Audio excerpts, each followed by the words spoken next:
Man, I see a lot of security camera connections that are corroded, water damaged, and it's easily avoided. In this video, I'm going to give you some tips and tricks on waterproofing your security camera connections and any outdoor Ethernet connection, including one absolute must-have for every outdoor connection.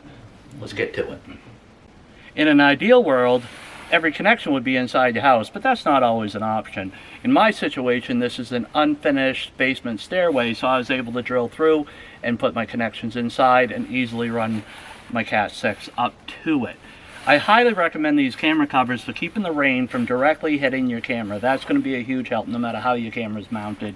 It's got a built-in gutter that diverts the rain down to the backside so it's not falling in front of your camera.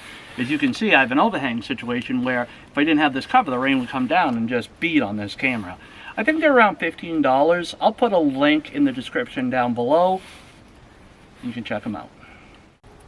If you can't make your connections inside, then a junction box is an absolute must-have. There are many different styles available. As a matter of fact, I'm going to do a video coming up soon on all the different types of junction box options because it can be overwhelming.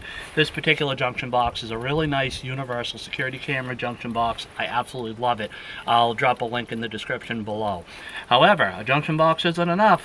That must-have I mentioned at the beginning of this video, also required with a junction box. We'll get right to that. Now for this must-have I keep talking about. It's a simple one. Dielectric grease. It should be used on every single outdoor connection. Your solar panels. I've had this camera in my shed for about a year. It does have a little rubber gasket there. But yeah, I use the dielectric grease. Still looks like the day is brand new. These connectors here, a lot of the Wi-Fi cameras have them. I don't love them, but you load them up with some dielectric grease. Boom, wipe off the excess. I personally would put some shrink tubing on that as well if it's going to be outside. Not a fan of this type of connection being outside. Sometimes it's unavoidable.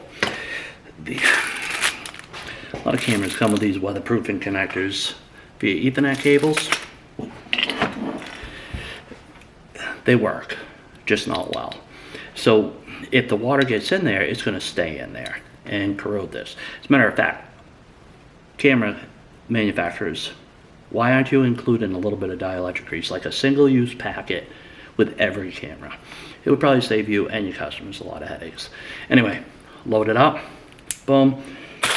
Obviously use your little waterproof connector. It should last many, many, many years, trouble-free. This dielectric grease is well worth the $8. I will put a link down in the description. It is an affiliate link. If you could order from my link, it does support the channel. Please subscribe to the channel. We have some exciting videos coming up that's going to help the average Joe do an average project without being overwhelmed. Thank you for watching. I appreciate it.